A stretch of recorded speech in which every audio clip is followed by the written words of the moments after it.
Shalom saudara, haleluya. Selamat datang ke siri pembelajaran apologetik. Kiranya kasih karunia dan damai sejahtera melimpahi Anda oleh pengenalan akan Allah dan akan Yesus Tuhan kita. Kita dalam siri topik Tritunggal. Kita telah melihat bahawa untuk memahami ketritunggalan Allah, kita harus melihat dan memahami perhubungan antara Allah Bapa dan Tuhan Yesus. Dan kita telah mengulas perkataan kesatuan yang sempurna di antara Allah Bapa dan Tuhan Yesus dalam edisi yang sebelumnya. Dalam kesatuan yang sempurna ini, kita telah melihat bahawa Yesus hidup untuk melakukan kehendak Allah Bapa, yaitu hidup dalam ketaatan. Ini paling baik dijelaskan oleh apa yang Yesus katakan dalam Yohanes 6 ayat 38. Sebab aku telah turun dari syurga. Perhatikan di sini Yesus datang dari syurga. Bukan untuk melakukan kehendakku, tetapi kehendak Dia yang telah mengutus aku. Dan poin kedua yang kita ulaskan tentang kesatuan yang sempurna ini adalah setiap pribadi tinggal di dalam satu sama lain. Dalam Yohanes bab 14 ayat 10, Yesus berkata ini, "Tidak percayakah engkau bahawa aku di dalam Bapa dan Bapa di dalam aku? Apa yang aku katakan kepadamu, tidak aku katakan dari diriku sendiri, tetapi Bapa yang diam di dalam aku, Dialah yang melakukan pekerjaannya. Percayalah kepadaku bahawa aku di dalam Bapa dan Bapa di dalam aku. Atau setidak-tidaknya percayalah kerana pekerjaan-pekerjaan itu sendiri." Yesus berkata, "Aku di dalam Bapa dan Bapa di dalam aku." Ungkapan ini tak pernah dan tak boleh diucapkan oleh sesiapa pun. Itu mengatakan Allah di dalam aku dan aku di dalam Allah. Ini adalah suatu statement ya atau kenyataan atau kebenaran yang tak pernah dicatat di mana-mana buku suci ataupun surat. Sebab dalam kepercayaan agama tradisional, Tuhan itu difahami sebagai transcendent. Transcendent bermaksud Tuhan itu wujud di luar batasan manusia. Ya, jadi apabila Yesus mengucapkan kata-kata ini, yaitu aku di dalam Bapa dan Bapa di dalam aku, ia telah membangkitkan kemarahan orang-orang agama Yahudi yang menuduh Yesus sekalipun hanya seorang manusia saja menyamakan diri dengan Allah dan mereka mahu membunuh Yesus kerana itu. Tapi inilah kebenarannya ya yang cuba disampaikan oleh Tuhan Yesus yang ingin memberitahu kita perhubungannya dengan Allah Bapa. Kedua-duanya tinggal di dalam satu sama lain. Dan poin ketiga yang ingin saya tunjukkan sekarang dalam kesatuan yang sempurna ini adalah ketiga-tiga pribadi telah wujud dalam suatu kekekalan perhubungan yang tak terputus dan tak tercipta. Perhubungan antara bapa dan anak adalah kekal.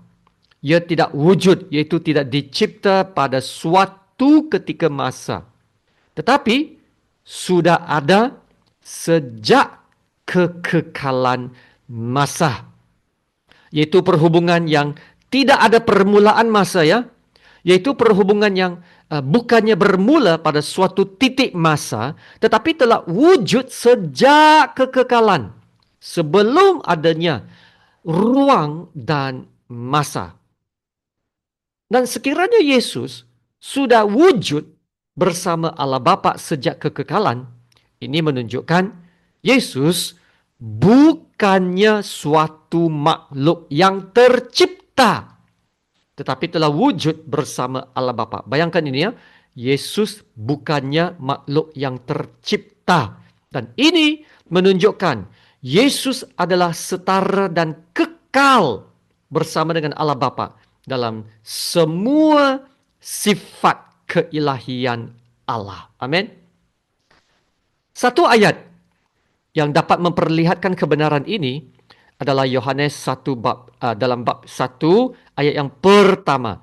Pada mulanya adalah firman. Firman itu bersama-sama dengan Allah dan firman itu adalah Allah. Yaitu pada mulanya sejak kekekalan masa. Sebelum terciptanya segala sesuatu, Yesus telah bersama-sama dengan Allah di pangkuan Allah Bapa. Dan Yesus itu benar-benar adalah Allah, tak dicipta, tetapi setara dengan Allah. Kalau kita lihat kembali soalan ini, kenapa Petrus, Yakobus dan Yohanes tidak dapat disamakan dengan Tritunggal? Kenapa tidak? Kerana ketiga-tiga pribadi ini ada permulaannya. Mereka dicipta. Betul tak? Mereka lahir pada suatu ketika dan mereka tidak wujud dalam suatu perhubungan yang kekal. Nah, ini bermaksud Tritunggal memperlihatkan suatu perhubungan yang sangat unik dan sangat istimewa yang tidak dapat disamakan dengan apa jua contoh. Jadi saudara, inilah 3 poin yang dapat kita lihat dalam kesempurnaan kesatuannya wujud dalam ketritunggalan Allah. Kesempurnaan kesatuan kehendak, iaitu ketaatan. Setiap pribadi tinggal dalam satu sama lain dan kekekalan perhubungan. Dan saya ingin tanya saudara, bolehkah kita memiliki perhubungan yang sama ini bersama Allah, yaitu kesempurnaan kesatuan kehendak? Kita hidup dalam ketaatan. Boleh atau tidak? Ataupun kita tinggal di dalam Allah dan Allah di dalam kita, seperti mana Yesus dalam Allah dan Allah dalam Yesus. Boleh atau tidak? Dan yang ketiganya, memiliki perhubungan yang kekal bersama Allah. Boleh atau tidak? Jawapannya adalah ya, boleh.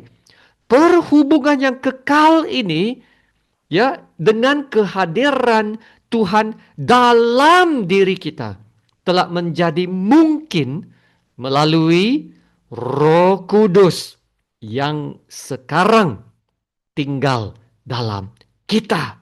Haleluya, amin. Dan kerana kita telah percaya dan terima Yesus, perhubungan kita telah dimeteraikan oleh Roh Kudus yang sekarang diam dalam kita. Wow. Dan melalui Roh Kudus yang bekerja mengubah hidup kita, kita pun telah menerima hati yang baru, ya. Hati yang mahu menuruti kehendak Allah. Dari dalaman mahu melakukan kehendak Allah. Hati yang mahu menjadi seperti Yesus, ya. Hidup dalam ketaatan seperti Yesus. Nah, itulah poin yang pertama, kita juga mau hidup dalam ketaatan. Ketaatan yang seperti Yesus. Amin. Dan sekarang kita boleh berkata seperti Yesus berkata.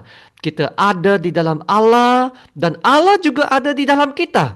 Kita lihat dalam Yohanes 15 ayat 5. Akulah pokok anggur dan kamulah ranting-rantingnya. Barang siapa tinggal di dalam aku dan aku di dalam dia, ia berbuah banyak. Sebab di luar aku, kamu tidak dapat berbuat apa-apa. Dalam 1 Yohanes 4:13, demikianlah kita ketahui bahawa kita tetap berada di dalam Allah. Dan Allah ada di dalam kita. Itu, ia telah mengaruniakan kita mendapat bagian dalam rohnya. Haleluya, amin. Dan kita dapat hidup dalam perhubungan yang kekal bersama Tuhan Yesus. Karena kita telah dianugerahkan hidup kekal dalam keselamatan kita. Amin. Maka saya paham sekarang kenapa Yesus banyak berbicara tentang perhubungannya dengan Allah Bapa. Karena Yesus mau supaya kita juga memiliki perhubungan yang sama dengan Allah Bapa, seperti Yesus dengan Allah Bapa, kan? Dalam perhubungan yang kekal dan tak terputus. Inilah juga doa Yesus bagi kita semua. Sekali lagi dalam Injil Yohanes bab 17 ayat 21 dan 22 ini. Supaya mereka semua menjadi satu, sama seperti Engkau ya Bapa, di dalam aku dan aku di dalam Engkau. Agar mereka juga di dalam kita semua di dalam Yesus. Supaya dunia percaya bahwa Engkaulah yang telah mengutus aku. Dan aku telah memberikan kepada mereka kemuliaan yang Engkau berikan kepadaku. Supaya mereka menjadi satu, sama seperti kita adalah satu. Wow, saudara, sungguh-sungguh luar biasa kan? Pekerjaan Tuhan Yesus yang telah berusaha untuk menyatukan kita bersama dengan Allah Bapa. Yaitu dengan memulihkan perhubungan kita dengan Allah Bapa melalui pengorbanannya. Hanya dengan pengorbanan Yesus kita dapat dipulihkan dan kita dapat disatukan kembali dengan Allah Bapa dalam perhubungan yang kekal. Haleluya, terima kasih Tuhan Yesus. Mari kita berdoa. Bapa kami yang di surga, kudus, kudus, kuduslah Engkau yang duduk di atas takhta surga, yang layak menerima segala puji, hormat, kuasa, dan kebesaran. Haleluya, terima kasih Bapa untuk firman-Mu. Firman-Mu juga mengatakan dalam Efesus bab 1 ayat 13 dan 14 ini, di dalam Dia kamu juga, karena kamu telah mendengar firman kebenaran, yaitu Injil keselamatanmu, di dalam Dia kamu juga ketika kamu percaya dimeteraikan dengan Roh Kudus yang dijanjikannya itu. Dan Roh Kudus itu adalah jaminan bagian kita sampai kita memperoleh seluruhnya, yaitu penebusan yang menjadikan kita milik Allah untuk memuji kemuliaannya. Terima kasih Bapak. Sekarang kami dapat memiliki perhubungan yang kekal dan tak yang terputus bersama Allah Bapa yang menyertai kami dan diam di dalam kami. Puji Tuhan, puji Tuhan. Keselamatan itu sudah terjamin bagi kami semua. Haleluya. Terima kasih Bapa. Dalam nama Tuhan Yesus yang termulia, kami berdoa dan ucap syukur. Amin. Kiranya kasih karunia Tuhan Yesus Kristus dan kasih Allah dan persekutuan Roh Kudus menyertai Anda sekalian. Amin.